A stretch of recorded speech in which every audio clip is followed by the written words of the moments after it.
All right, y'all. We are live. Are y'all ready to kick this thing off? Oh yeah. Let's do Yes, it. sir. Yes, sir. KTTV, giving you what you need. Motivation, education unleashed. H-Town representing, we forever keep it rolling. Join the conversation with inspirational stories. Thought provoking, feel that energy. Kendrick Thomas aiming to lift the community. True indeed, tune in, come and see. Giving you what you need. KTTV, let's go. KTTV. Hey.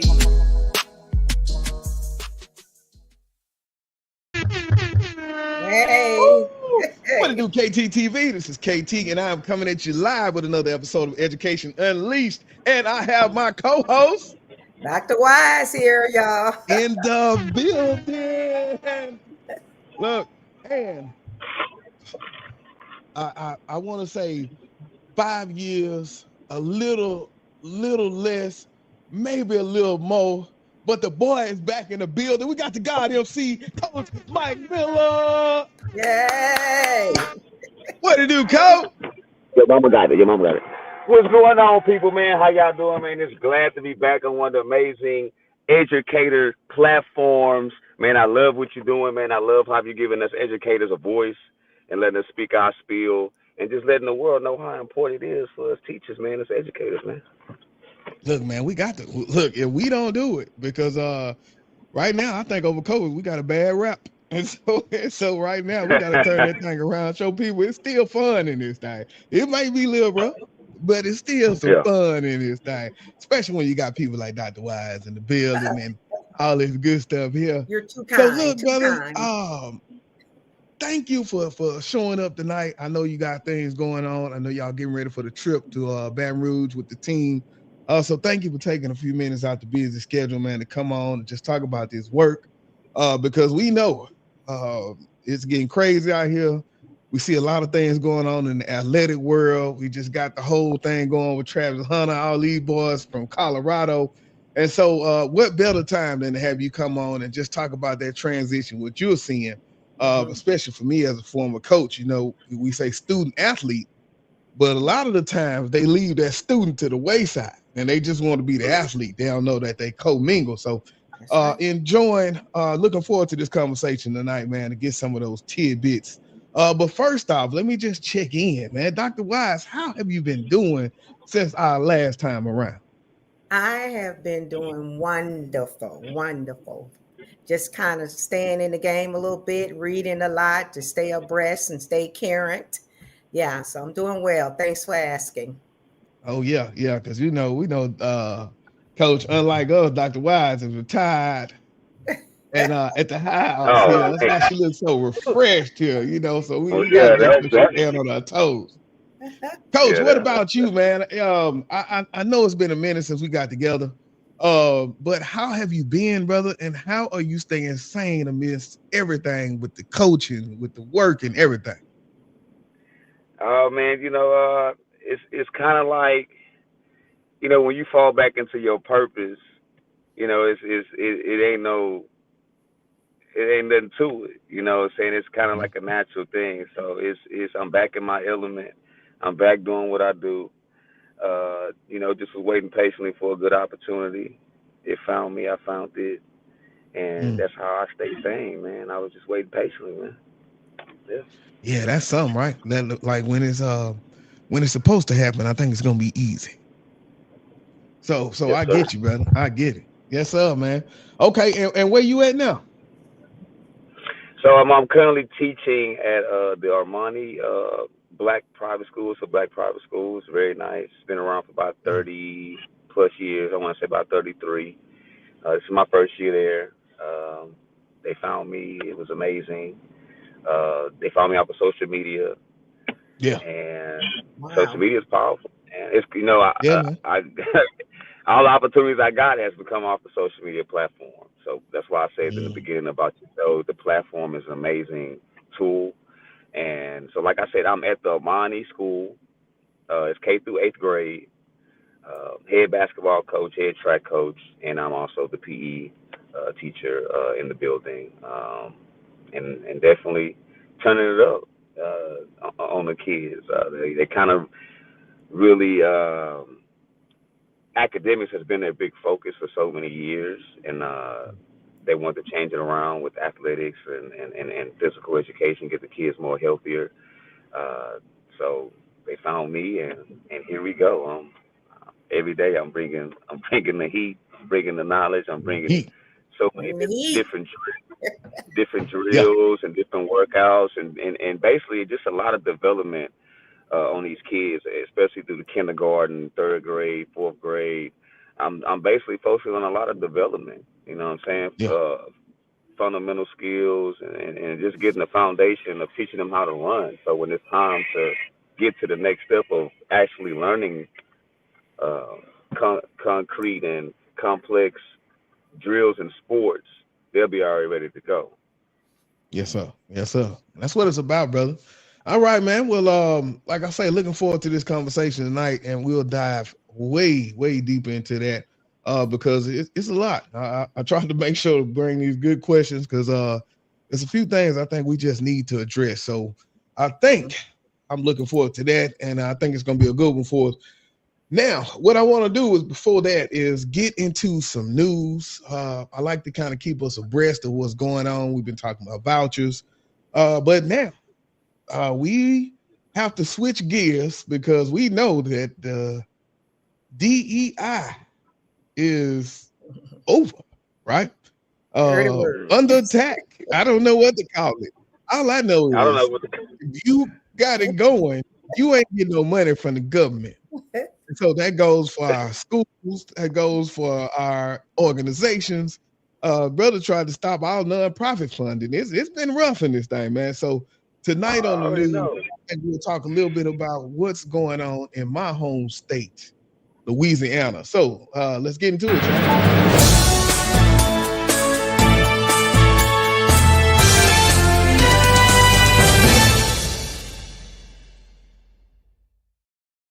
Is I'm going to share this screen. All right, and so this comes courtesy of KPLC 7 in Lake Charles, Louisiana. Big shouts out to them. What it says is LSU is purging hundreds of web pages in response to Trump admin's anti-DEI guidance. And so, of course, we know a lot of people are doing this. So it was two reasons that caught my eye for this story. One is my hometown, my home state, Louisiana. But two, when you hear the pages that are being wiped out, the history that is being wiped out simply because they have the word diversity in them, wow, it is crazy. And Yeah, so the crazy. story goes on to say LSU could purge more than 1,300 web pages because they include the words diversity, equity, inclusion, and DEI.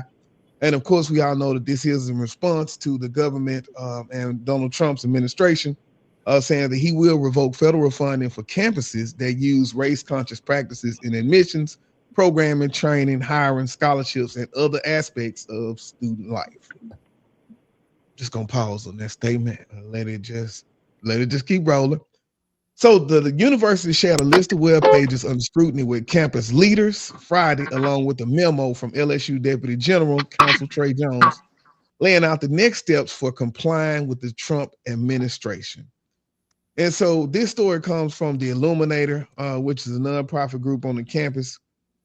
Now, this is let's get into a little bit of the list. So it says the list appears to indiscriminately flag websites that include mentions of diversity, equity, and inclusion. It includes 169 faculty profile pages, many of which might have been identified in error. So the thing is, remember, it is wiping these pages out just because they've been identified.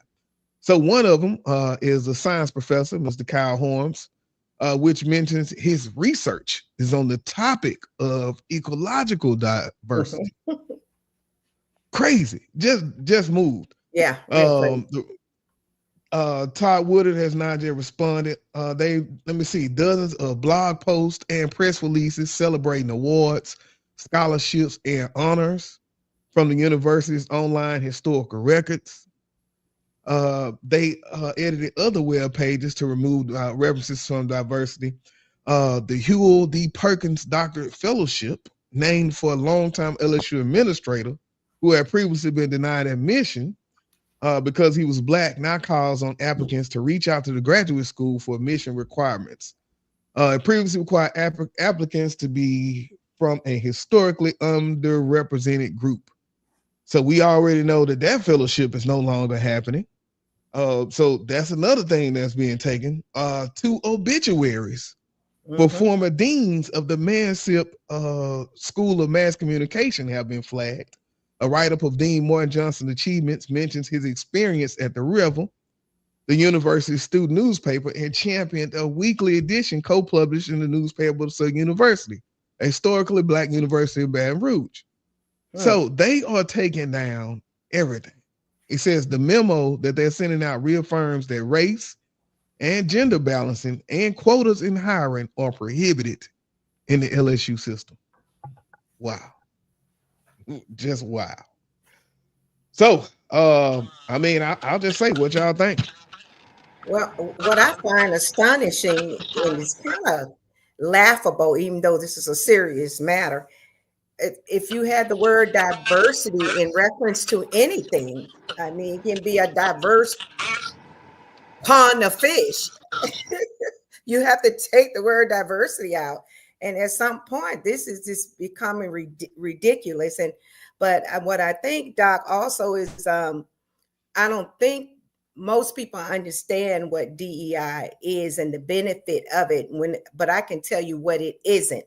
And what they want us to think it is, is hiring an unqualified person for a job just because the person's color.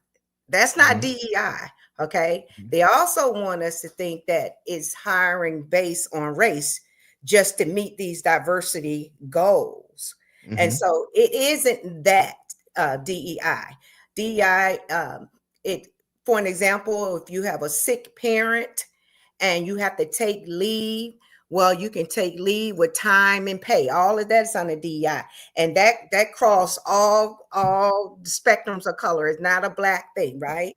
For example, if you give birth, you can come back to a job because you go out on maternity leave.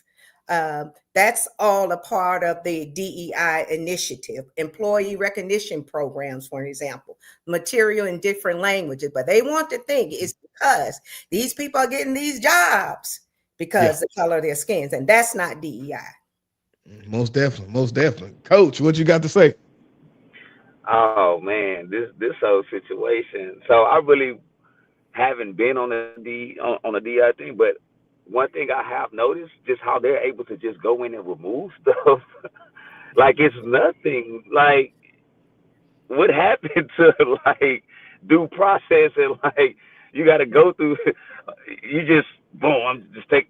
That's weird to me, and I don't. That's something that's scary, to be honest. Yeah, you know, a lot of stuff has been being removed without any say so, without any prerequisites of doing anything, and that's what I find a problem. It's definitely a problem.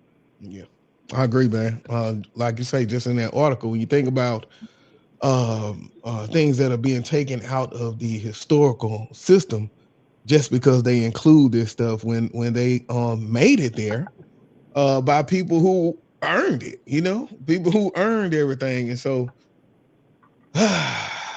you just all you can say is just what's next. What's next. But we'll keep rolling. I digress.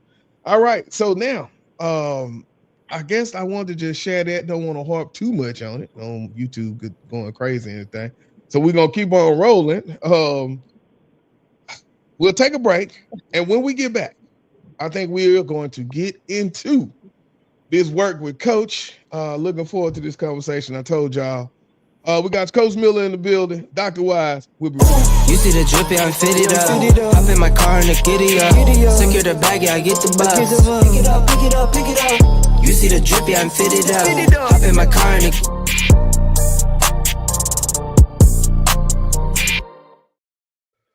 Wait a minute. I just realized as we got back, I did not get my Shannon Sharp on today. I forgot to read Coach bio. So let's Yes. go, Coach.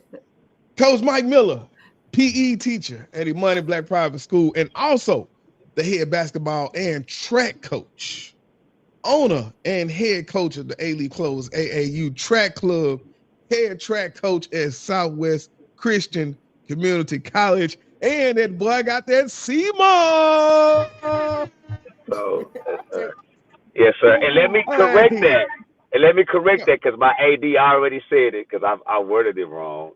So Okay. we are the community Christian college, and we're the Southwest location because we don't want to get it twisted with the Southwest Christian Community College. I think it's like Temple or something. But yeah, and I'll explain that more through the show once we start talking about the college and all that type of stuff. Yes, sir. Yes, sir. Well, man, I guess just jumping right into things, man. Coach, you've been doing this basketball, track, multiple levels. Man, let's just take it from the beginning, right? What inspired you? And I remember we talked a little bit about some of the things that sent you to PV, man. But if you can, just refresh us on that mind on what made you decide to come back and take their place as a coach? Because we know once you give one, that's a lot of sacrifice, man. Yeah. Well, like it is, I'm a Section 8 baby. I grew up in Alief. The worst parts, no father. My mom got in a car accident when I was 4, so it broke her neck. So she's been paralyzed from the waist down. So I never seen my mom walk before. So going to Hastings, running track, I was pretty good. Had a track coach who was interested in me. He wanted me to run summer track for him. I told him my mom can't pay for that. He was listening. If you commit to the program, be at practice, I'll make sure you get a uniform and make sure your fees is paid. Boom. I qualify for Junior Olympics to go to Virginia. We leave for a week. We're in a van. We're in a hotel. I love the whole experience. And I tell Coach, so like this is what it's like to be in college. And he's like, yeah, this is what you'll be doing for the next 4 to 5 years. So that sparked the interest in me. He already had a connect with the coach from Prairie View. So that's how I already had a way to get in Prairie View. So from there, that's how it sparked me. So once I got to PV, became an amazing athlete and all that good stuff. My coach put me in a program where we was dealing with kids in the summertime. It went well. It was like being a PE teacher. So I was like, man, I told my coach this is what I would love to get a degree in. So I got my degree in that. And then I came back home after graduating from Prairie View with my bachelor's, and then I was also halfway done with my master's. Came home as a para, while I was studying for my PE test. I created my own athletic program at an alternative school, high school, which had a basketball team and a soccer program. And all these kids were in gangs, Crips, Bloods, and then Hispanic was all in their gang. But I created the teams. I put them at the community center because they couldn't play against the regular schools. And we didn't win not one game, but we lost every close game. But all the different sets in the games wasn't fighting each other after the games. So it excited me how much influence I had. The kids, this came out their mouth. We're not gonna do this because of coach. We're not gonna tear this up because of coach. Yay. So once we finished the season, I was so excited in my gym at the alternative school, sitting with the kids. I was like, man, let's keep going. Let's create an AAU basketball program, and let's call it Alief something. So we sat down for a whole class period. I said we can't go blue or red because they all be gangbanging. We ain't finna do that, but we gonna go with green. Because Alief is green like a leaf, and I like money, and I like the Boston Celtics at that time because of Kevin Garnett. Boom. We go with the Alief Clovers with the same uniform colors as the Boston Celtics with the green and gold, and it just took off from there. I saw the impact of what was going on. Yes, it took a lot of sacrifice. Spent a lot of money over my years. Man, probably $200,000 since 2010 to up to now. Probably spent about $200,000, $100,000, something like that. But it was so worth it, saving so many kids in my 13 years of just being in Alief. and creating these programs, the step teams and the track teams and the basketball teams and flag football, just doing all these things just gave the kids somewhere to go, to be a part of something. And I never cared about what they was a part of, and it just kind of broke them down to the point of it made them think. And then now a lot of these kids are grown, they're living real lives, they have families.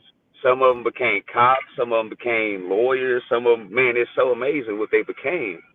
And one was a secret service of Trump's first term. Like I think it was the FBI. Somebody came to the school, and I was like, "What they doing up here calling for me in the office?" So they came in. They were just like, "Wow, no, we do not hear for you." I'm like, "Good."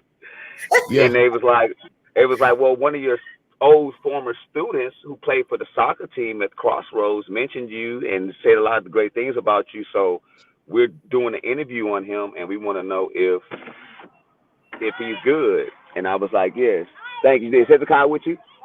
All right, thank you.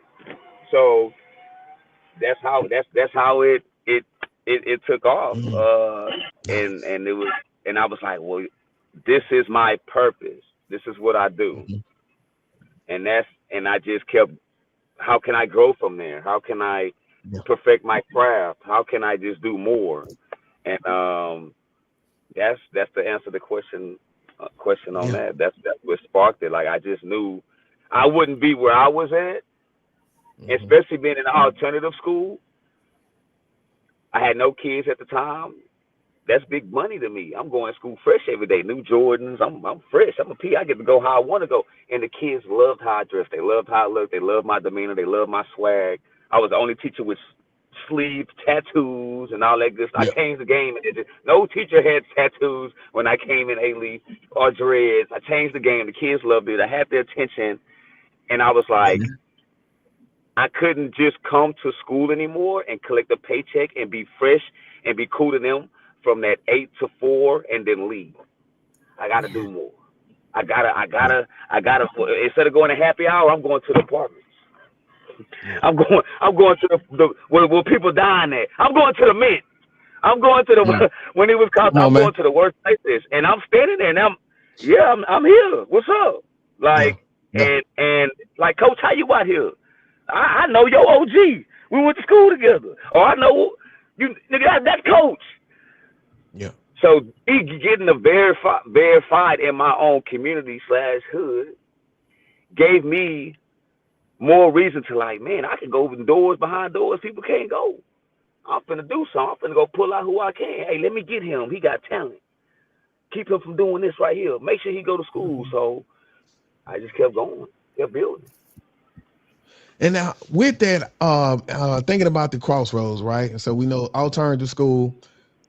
And so many of those young athletes, they struggle with that discipline, right? Because we're thinking about that's the reason we here, right? Something that happened, and so we here for a certain amount of days. As you get those students and you're thinking about that young man who became that FBI person, how do you instill accountability and commitment in those players? I use my story, and my story was just like theirs. I came from the worst stuff. I came from nothing. I came from a bad circumstance. I got incarcerated. I was on probation. Luckily, it was deferred. It didn't stick with me, so I was able to get a second slate. And that's what I explained. That's what I explained to them. Okay, you in alternative school, you got in trouble, you on probation. You still got another opportunity. You still got an opportunity to turn it around. So hearing it come from a person who never been in those type of steps, but when they see a person like me that was in those steps, it hit a little different. Especially when they sound like you.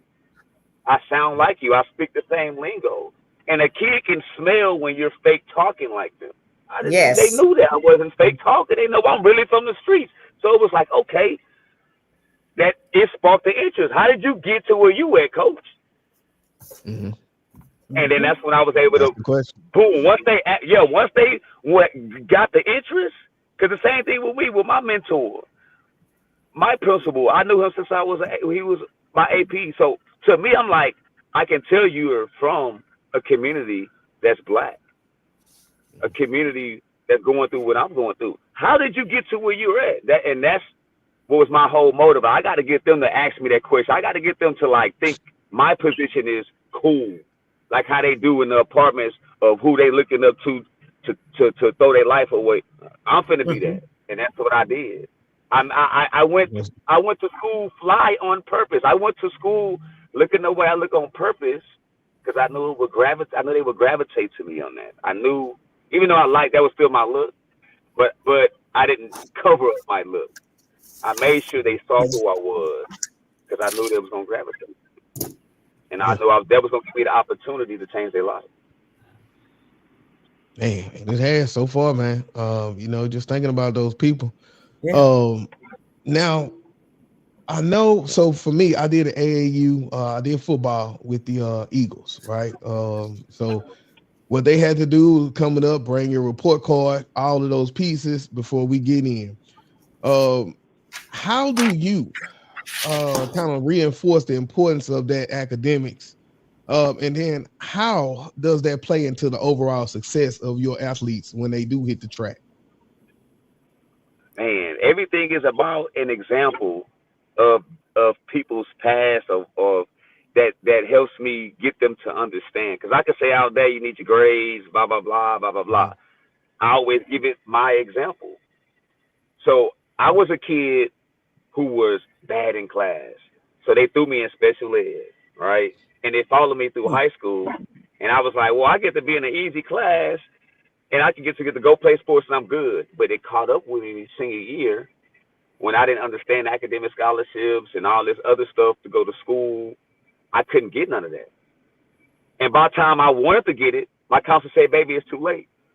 But you can still go to college for athletics, but you can't do nothing with academics and all that stuff. So me telling them that story and how I missed out on some things and how I couldn't pass clearinghouse, I couldn't even run the first year because I couldn't pass the field. I couldn't pass the writing. I couldn't pass the math. I only passed the reading. So I had remedial classes my first year that didn't even count, and then had to go to summer school full time that next year just to get a uniform at the age of 20 as a sophomore.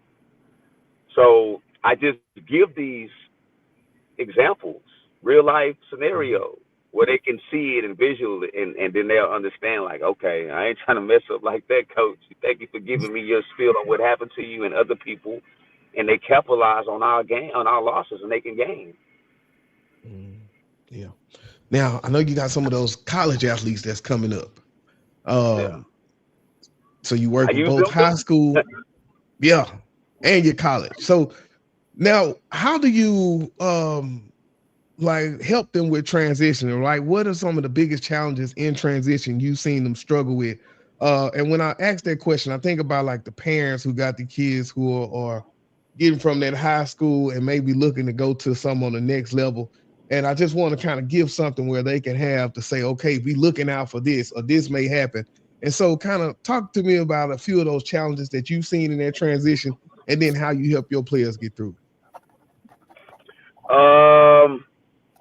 For the parent standpoint, just be more realistic with your child's ability. Some parents have dreams that are bigger than the child's development yet, and it could hinder their recruiting because that child might not be ready to go Division I. They may need to go to a junior college, or community college, or a Division II or Division III school first. So that's one thing I stress to the parent on their recruiting. On their recruiting. Now, when they get to the school, I never really had any athletes that had problem in classes. They went to class. You know, college, you show up, you put the effort in, you know, you're gonna be okay. Because I was one of them, and I explained that to them. Now, transitioning as an athlete, as a freshman, can be a issue on that. Hey. Here. Now, that can be an issue on transitioning from a high school athlete to a college athlete. That can be a big issue, to where because like let's just say for cross country in high school it's 3.3 miles. When you get to college, it's 5 miles. So from there, a lot of athletes might not be able to transition in there. So sometimes they have to red shirt. Sometimes you have to sit out that year so they won't waste that year. You don't want to waste that year. Okay, so those are the two big transitions. Like I said, the grades have never been really big. It's been mostly it's been mostly the development of getting them to be able to compete, and I don't want them to waste. I don't want them to waste a year. What's up? I'm on podcast, son. Okay. I don't want them to waste a year.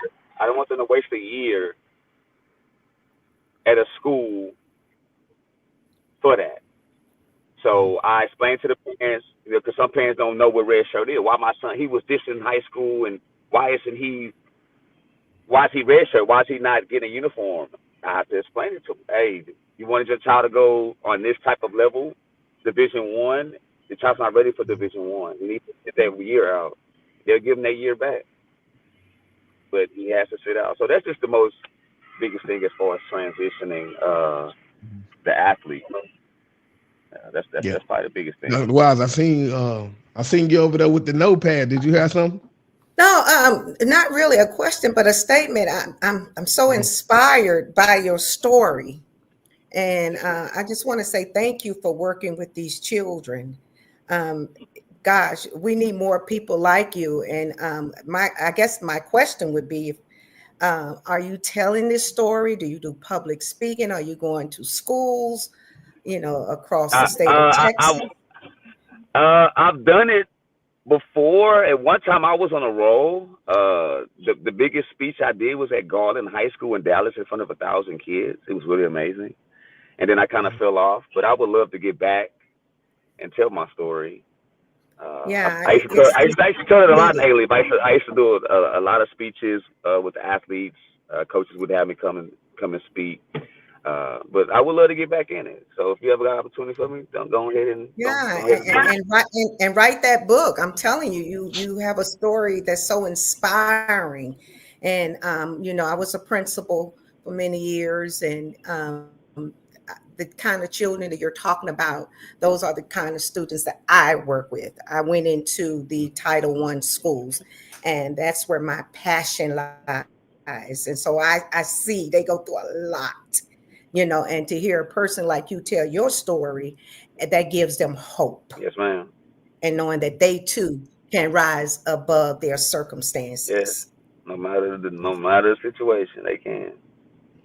No matter. That's it, man. Okay. No matter. Well, what we'll do, we'll take a quick break. And then when we get back, man, I want to jump into mental toughness, right? Because we know, man, that is one of a big important skill as an athlete, man. So we'll take a quick break. And when we come back, let's close out this interview. Let's go.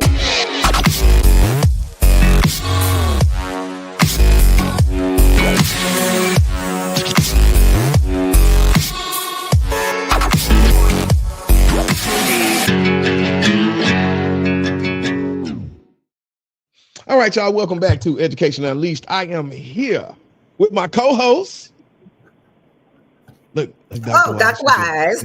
Hey, look, she just got the game, man. Hey, and we got our guest, Coach Miller, in the building. So far, y'all, we've been talking a lot about athletes, student athletes. Very important.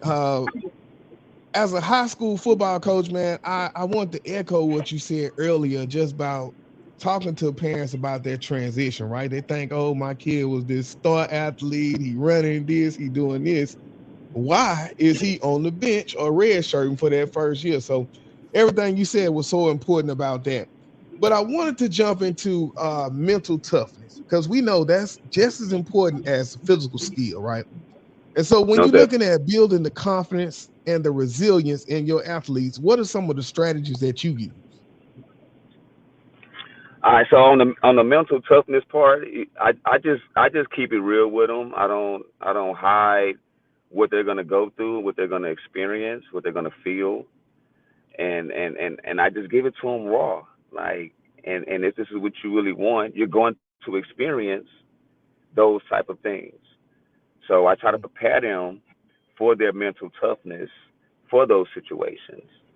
And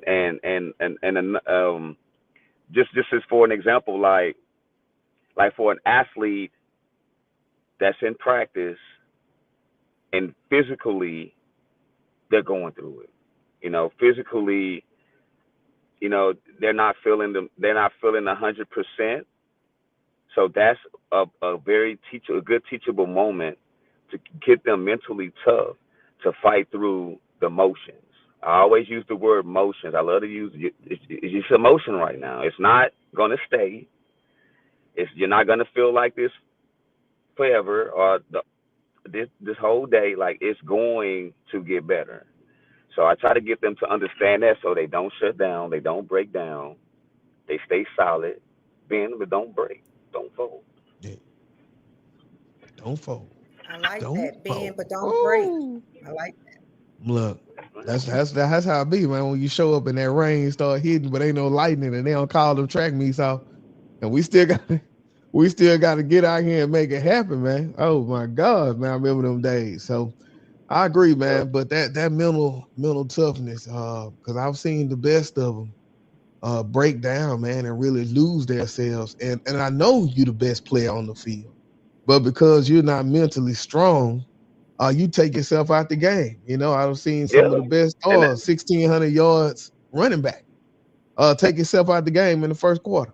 Or not even that. It's just like my athlete that I had sent to the school in Iowa.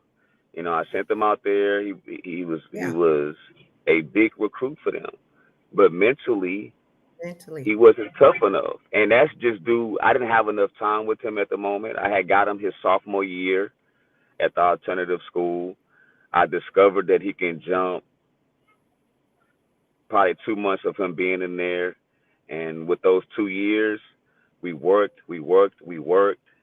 but I didn't get the opportunity to really grind him mentally like I wanted to. And it's a little tougher when you get a kid like that comes in an alternative school. He's from the streets, so he's like, it's different because trees. I always use the example of trees. When they get to that age, they're like that big tree, and it's hard to bend them. You can only bend the twigs. But when you see a baby tree, that's like a little kid. You can bend them the way you want, and they're gonna grow that way. So it's just a little tougher when they're older. But that's just a great example of if we don't get them mentally tough with him being away from us, they won't handle it. Yeah. They'll let it get to him. And then he'll come back home like he did. So, but I got another 2 years since he's been home to definitely get him prepared for his next opportunity. So. Yeah, that's it. 'Cause we know it's coming. It's just a matter of time, man. Yeah, from your perspective, will be in May. They compete in May at Rice. So yeah, it's coming. Okay. But if they don't make it to that next level, whatever that is, NFL, whatever, they can be disciplined enough to get a college degree. Yeah, that's what it's about. That's what it's all about. It's always a dream to take a kid and see them get a paycheck and support themselves from that athletic ability. But I always stress and show them my lifestyle, my life of just being able to be a PE teacher, doing the things that I love to do in my life. That's right. I treat my profession like I went pro. Like when I sign my contract every year, like I take a picture with it, with the pen and the paper, like I'm a pro. You know what I'm saying? And when I share these stuff with the kids, they really feel it. They understand it. And they get excited. And they say they want to be a PE teacher, or they really start to focus. They start to really think about, okay, if I don't go pro, what I'm going to do. Because my mind, when I went to college, I'm going pro and that's it. And the number one thing my coach said was, yeah, you can get opportunity to get some money, but what you gonna do after that? And I didn't even think about. Right. I was like, well, as long as it's dealing with sports, I'm good. And he was like, you ever thought about being a PE teacher? And then that's when he put me in that program, and it sparked me. It's when he put me in the program, and I went down to see the kids. I had the same type of stuff I would wear at the Crossroads, and the kids they was just they just couldn't wait to see me. And then, like I say, after the program was over, I went to coach. Was like, sign me up to be a PE teacher. And that's how it is, man. And my kids now see the benefits of having an education, of having a degree, because they see me leave Alief for all them years, and I was able to pick it right back up like it was nothing. You know, like nothing. It wasn't no. I ain't have to go out and go do these hard jobs that I didn't want to do, or go do these other things. Even when I wasn't working at the Crossroads, my credentials of who I am as a health person still made me money with CMOS. Everything is still in my realm of my control, and that's what I'm teaching my athletes, of being in the realm of their own control of what they love in their life, and then go in that direction of the passion.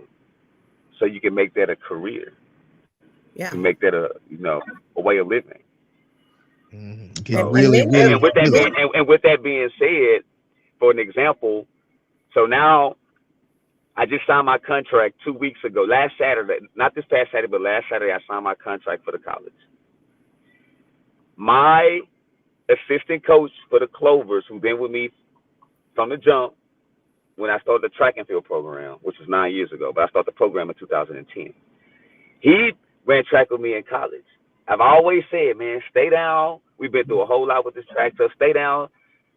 One day we're gonna get some money out there. We're gonna get a check one day. And he just signed his contract last week.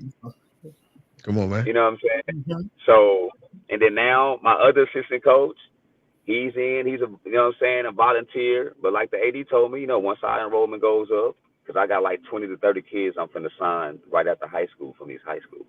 And now my other coaches are gonna get paid. So it's and then at the college that we're at, they have football, basketball, track. So my sons who play for a football team called Alief, the owner of that program, he's now the head defensive coordinator at the college that I'm at, because I put him on. Yeah, it's a family affair. Family affair. And it's a pipeline. So now I'm finna go into the district with my boy, and we're finna let the AD know what we have in our own community.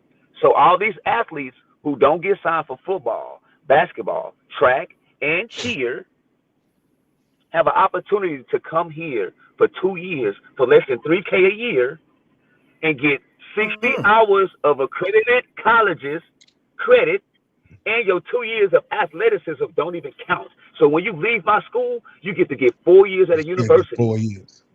You still get your 4 years. Let's go. They don't get no more than that. Yeah. You ever seen Last Chance You on Netflix?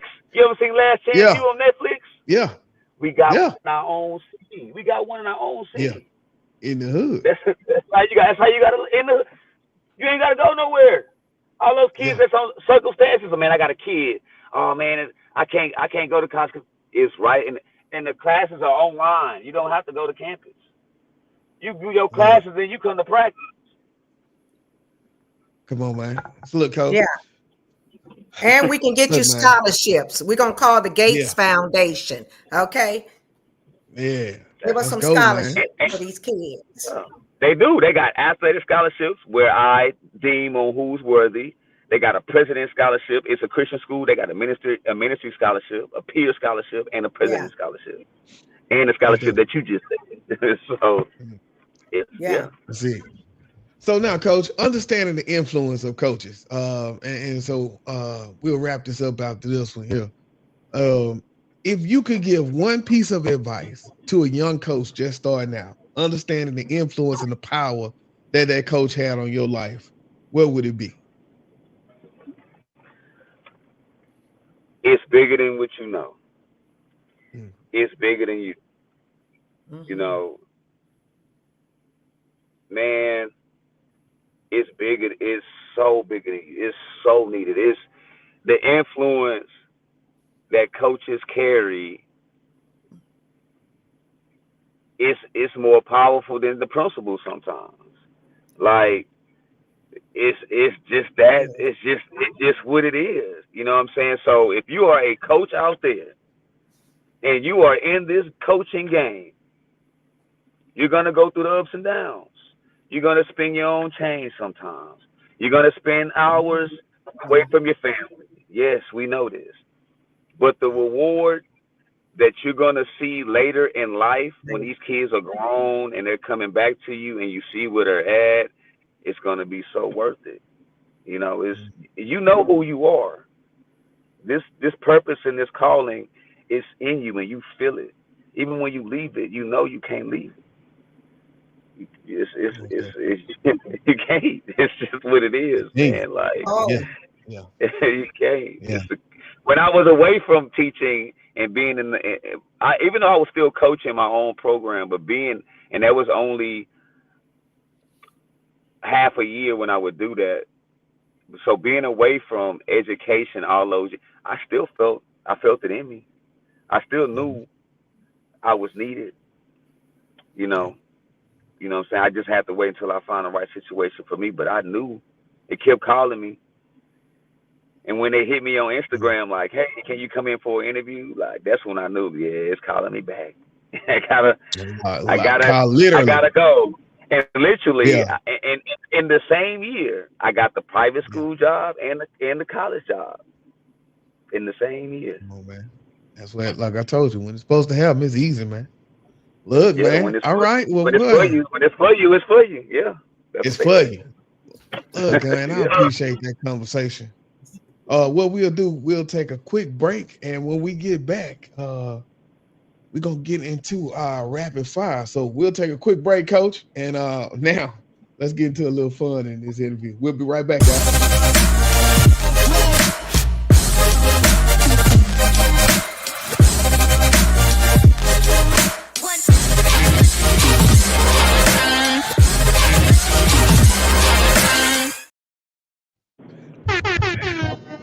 Oh, look.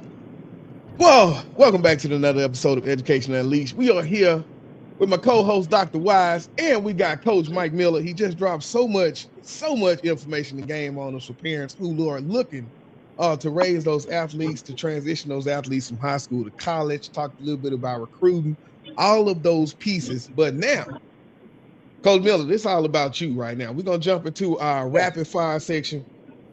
With these, Coach Mill, I got 10 questions for you. Don't think about it. Just react to it. You got me? Okay. I got you. Here we go, man. Basketball or track? If you could only coach one, which would it be? Track. Track. What's your go-to pregame or pre-race pump-up song? I got to get some Wheezy, man. Let me get some Wayne. Hey, Louisiana. Favorite coaching moment of all time? Favorite who? Coaching moment of all time. Just seeing my athletes just reach the goals and signing a letter of intent. Got to be probably my most proud. The letter of intent from the alternative students was probably the best. They was counted out. Nobody thought it was gonna happen. Trust me, I know firsthand. One word that describes your coaching philosophy. Passion. If you weren't a coach, what career would you have pursued? If I wasn't coaching? Yeah. Oh man. That's a good one, Doc. Dude, that's a good one.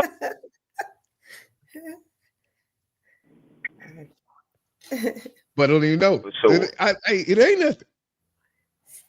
I can't think of nothing. I don't know what else I'd be doing. I tell people He would all the be time. preaching. He would be a pastor. Can you hear me? Hey, So yeah, brother. it would be speaking. I'll probably be like a news anchor or something. Yeah. Yeah, Okay, or a that's a good pastor, or communication. a pastor. Yeah. Favorite athlete of all time? Steve Prefontaine. Yeah. Okay. Knew you were gonna say somebody on that track and field, man. Morning workouts or evening practice? Give me evening. I don't like working out in the morning. Hey, there you go. Hey, What's hey, one hey, thing hey. all great athletes have in common? Um, just the mental battle right before the performance starts. That those Mhm. thoughts, those emotions, anxiety, the visions. Just every athlete has it, goes through it Yeah, at the same time. yeah, most definitely. Your favorite motivational quote for student athletes? It's not always. Oh, the experience is just as important as the win. Mm, that's it. That's it. The It ain't the experience is destination; it's the journey. just as important as the win. You might not Man, always and win, what's but your getting that experience is just as you gonna important. get it? Yeah, most Yeah. definitely. What's the first thing you do after a big win or a tough loss? A big win. I'm turned up. I'm on Turn. Instagram showing the world. I'm making some reels. I'm letting them know what's going on. I'm Yeah. congrat. I'm going to every athlete and showing them the progress. What could still be done better, but I'm still mostly just praising the athlete. But when we lose, I'm grilling them. I'm on top of them. Yeah. I'm Bob Knight without all the cursing a lot, but I'm Or doing Woody things. But Hayes. yeah, Woody Hayes. I'm on you. Like Hey. yeah, it ain't yeah, I lit it that. ain't it ain't sweet. Yeah, I tell you that. Woo. Look, man. All right, man. I Especially if we put appreciate it. That especially is, if we put that especially if we put that work in. Oh, y'all finna get grilled. Mm-mm. yeah, Right. yeah. Especially we look, Hey, look, man. I'm keeping telling it you, I know real, what you right? look. Well, man, that do it for our rapid fire section. Coach, thank you so much for taking that time to come with the interview and give us some tidbits. If people are trying to find out more about you, find out more about the Clovers, everything that you're doing, please Yes. give us the contact information and how they can find you. All right, man. Alief Clovers website is aliefcloverstf.org. Again, that's aliefcloverstf.org. Everything is on the website. If you're trying to register your kid to the program, everything is on there. Everything from the schedule, payments, everything. You ain't got to do nothing outside of that. Um, my Instagram, Mike Marley 4. If you want to follow me, on Facebook, it's Mike Miller. Um, if you're looking for my track and field program on Instagram, that's SW underscore Raiders track and field. Mm, and it's going now. And I've Yeah. also attached your information inside of the YouTube description so people can go in and click the link and they will be able to find you there. So I appreciate it, brother. What we'll do, we'll take another quick break. And when we get back, we'll do our parent teacher corner and then we will begin to land this plane. All right. So we'll be right back.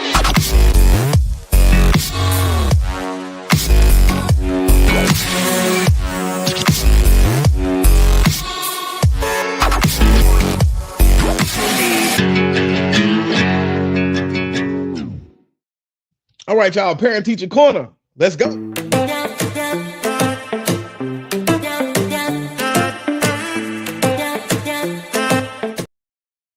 All right, y'all. This week's edition of the Parent Teacher Corner, where we bridge the gap between the home and the school to create a stronger partnership for student success. So parents and teachers both play a vital role in shaping a child's what they call. Hold on, let me get to. Play a vital role in shaping a child's education, but the key to real success is collaboration. This segment is all about sharing strategies, insights, and practical tips to help parents and educators work together efficiently. Um, Doc, what you got for us this week? Well, I'm going to keep it short for the sake of time. Um, but just to piggyback on what the coach was talking about, um, parents, I want to speak to the parents tonight because he has inspired me. So I'm going to go a different way for the sake of time. But I think parents have to make it clear to your children at a very early age the expectations when it comes to students going to college. I think that in my household, it was not a non-negotiable, and that's okay. And I think that's what we have to start instilling in them at an early age. When I was a principal at the highest performing majority African American elementary school in the state of Texas, we started with the pre-K, and that was a part of our culture, right? And so parents, you can start early instilling in your children your expectations, and that is you're going to college. And we need people like Coach Miller and others that are going to be there to embrace them, to help them. They'll be in good hands, but you can start early. My two youngest grandkids, every day when they call me, either their dad or their mom call me, and I go, OH, they say, IO. Right? I had to do that about 5-10 different times because they were being stuff. Now when I say it today, OH, they say IO. And I said, what's that? They said, that's the college I'm going to. So start early instilling that in your children. Dang, you see how she got him going early to that Ohio State coach? I'm just saying, already getting started, man. It don't have to be OH. It could be wherever what's the name of your college, coach? It could be there. Southwest Christian Community College.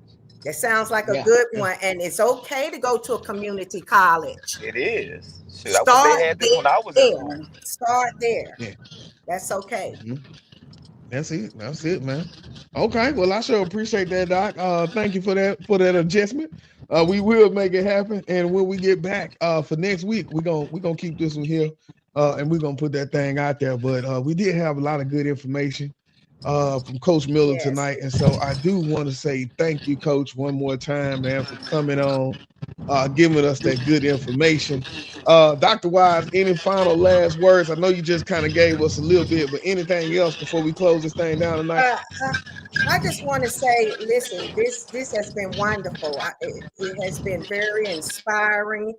I just want to encourage you to take it beyond where you are because it is needed. Our children need to hear your story. And I hope that anyone on here that's listening, and I know I invited people that I know and shared it on Facebook, please call this young man and let him speak to your students. You can't go wrong. Thank you. Coach, Thank anything you. before we close it out? I need to write that book. I need to write that book. I need to figure that out. Write that book. I'm definitely ready to speak to the kids. I love that engagement. I love it a lot, to be honest. And and again, parents, anyone watching this, you have any athletes that wants an opportunity, send them to me. You know, if you have a child in college and you still feel, or he or she still feels that they can still have the ability to want to see if they can compete on the college level, they can always come try out and get an opportunity and see if they can come earn a spot. For the middle school, little kids, high school, my program starts at the age of 5 for the Alief Clovers. It's 5 to 18. So that's it. It's gonna be upon the parents to get involved and put them in a place where their kids are gonna be in a space where they can really develop. Not just athletically, but mentally, emotionally. Like I give all of that in my program. I don't just focus on athletics. I focus on everything with our kids. So Yeah, that's it, brother. Man, well, I sure appreciate that. Like I say, the information is in the YouTube description. Just for me, once again, thank everybody. Once you see this, whether it's now or the replay or whenever, make sure that you subscribe so that you know when we drop in our videos. And I think we got another coach next week. It's gonna be going down. He's gonna hit this thing from a little different way too. So thank you, Coach. Thank you, Dr. Wise, again for coming through, sharing so much. I feel so honored to have you in the building. That will do it for us tonight, y'all. We will be back next week with something awesome. This is KT for KTTV signing out. 100. This is Darnell with Broadcast Houston. This is Dr. Tamara Beckford. Hey, this is Candace. This is London Underwood. This is Kirsten Bass with Inner City Greens, and you're watching. Y'all are now tuned in to KTTV. KTTV. KTTV.